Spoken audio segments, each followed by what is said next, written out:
Yun, magandang umaga po, magandang araw, magandang tanghali, magandang hapon, magandang gabi sa inyong lahat mga kababayan. Nandito na naman ang inyong lingkod, Just Vlog.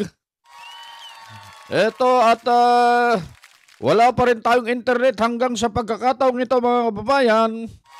Pero pinipilit po natin na makapag-upload ng mga content na manggugulo sa inyong mga buhay-buhay. Manggugulo sa relasyon ninyong mag-asawa at manggugulo sa inyong mga isipan, mga kababayan.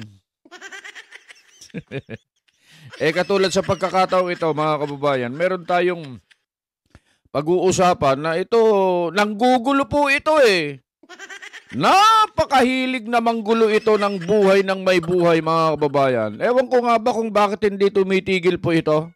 Oo, hindi natin sasabihin ng pangalan mga kababayan, pero si Karen Davila po ito mga kababayan. Oo, noong una po mga kababayan, direct to the point na tayo mga kababayan. Noong una po, nung nanalo si Senator Rodante Marcoleta sa pagkasenador mga kababayan, itong babaeng ito hindi makapaniwala mga kababayan. Hanggang sa mga sandaling ito, mga kababayan, hanggang sa nasa Senado na si Senator Rodante Marcoleta, mga kababayan, at binigyan ng isang gampanin, itinalaga bilang Senate Blue Ribbon Committee, mga kababayan, kinu-question pa rin itong taong ito, mga kababayan, hindi niya tinitigilan. Hindi niya tinatantanan at ayaw niyang lubayan si Senator Rodante Marcoleta, mga kababayan. Ano kaya hindi kaya nagdududa tuloy ako, mga kababayan, baka type nito si Senator Rodante Marcoleta? Oo, baka crush nito si Senator Rodante Marcoleta, mga kababayan. Parang may feeling siya. May feeling siya at gusto niya yatang jowain si Senator Rodante Marcoleta. Itong si Karen Davila, ewan ko kung pagtitsagaan ka ni Senator Dante Marcoleta, ikaw Karen Davila. Pero parang hindi ganyan yung mga tipo na gusto ni Senator Marcoleta, Karen Davila, pasensya ka na. Yung mga ganyan na hindi marunong kumilala at nanliliit sa kapwa, minamaliit ang kapwa-tao, yung mga ganyan ay hindi tipo ni Senator Marcoleta, Ma'am Karen Davila, ano po?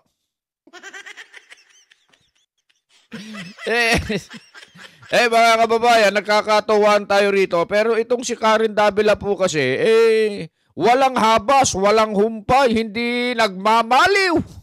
Yung kanyang pang-uusig, pang-uupat, panglalait kay Senator Rodante Marcoleta, mga kababayan.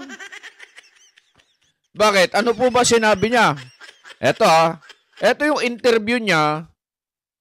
Interview niya kay interview niya kay Senate President Chis Escudero, mga kababayan. Pakinggan nga natin kung ano yung pinag-usapan nila nang malaman natin. Ito, panoorin natin. Newcomer Senator Marcoleta, who scored very strongly in the Senate race, but he's a... Ano daw? Newcomer Senator Rodante Marcoleta. Newcomer Senator Marcoleta. Ulitin nga natin. Newcomer Senator Marcoleta, Ano daw? Ang sabi ni Karen Davila, mga kababayan?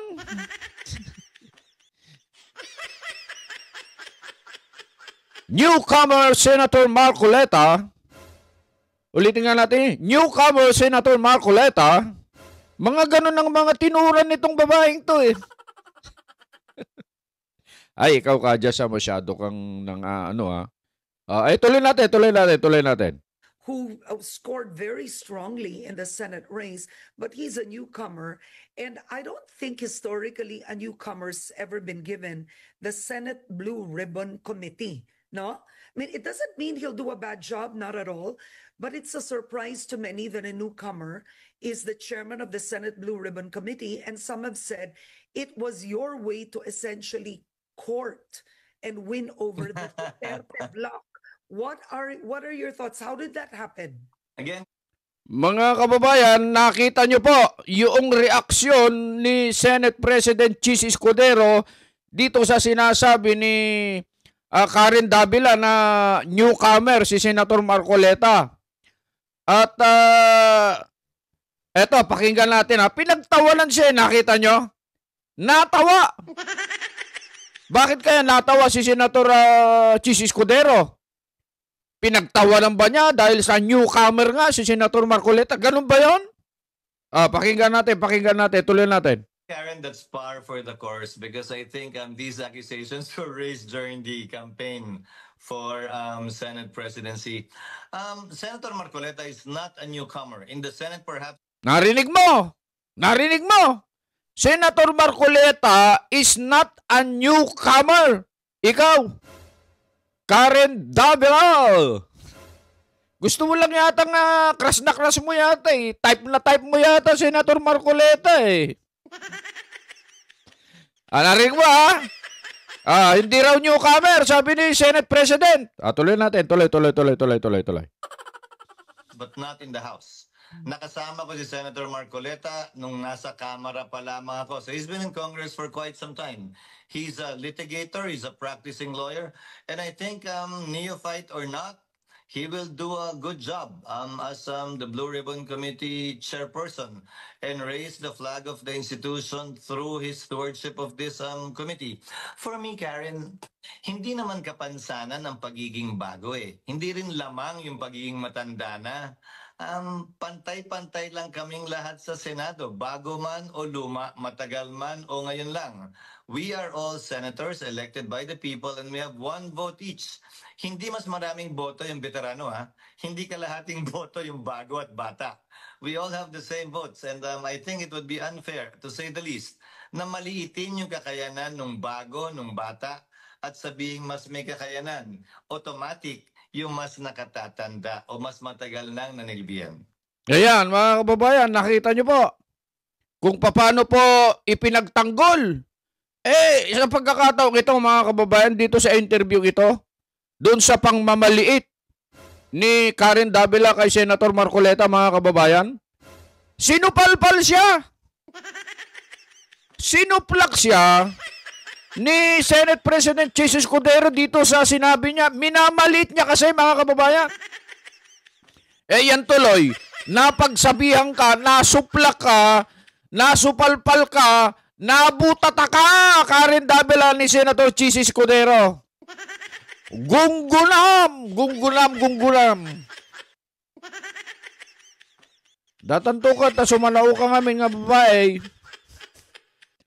Manglalais ka di pa mga tao, basitam ni Senator Marcoleta, niya tatati napalam, niya tatati nabanag mo, niya tatati nangag mo, di sinupalpal na ka ni Senator Chis Escudero. Gunggunam!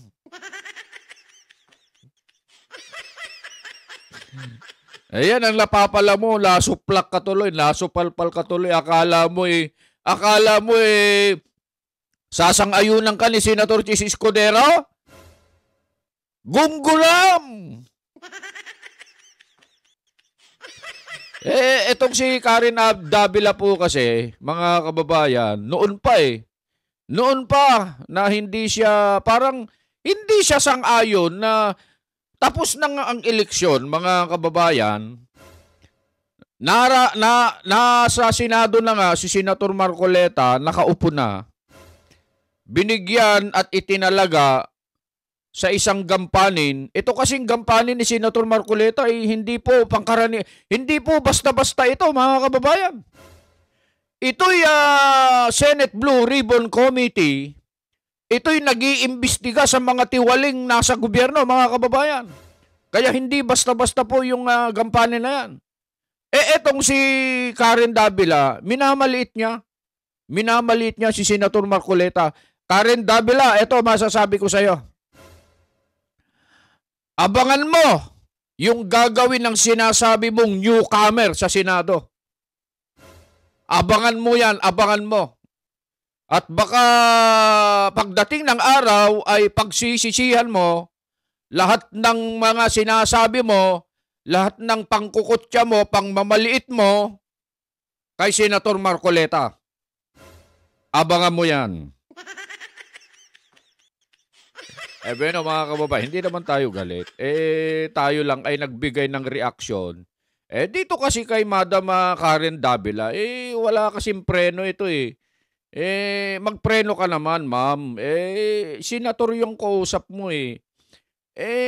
Di po ba dapat igalang mo na lang at magpasalamat ka na may nailagay na isang matino at mahusay na abogado dyan sa Blue Ribbon?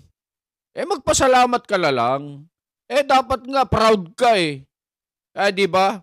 Pero hindi mangyayari yata yun na magiging proud ka kay Senator Marcoleta sapagkat hindi natin parang sagad sa buto ang galit mo kay Senator Marcoleta, Ma'am Karen Davila. Oo, mga kababayan, kayo nga ang magsabi. Ano sa palagay nyo?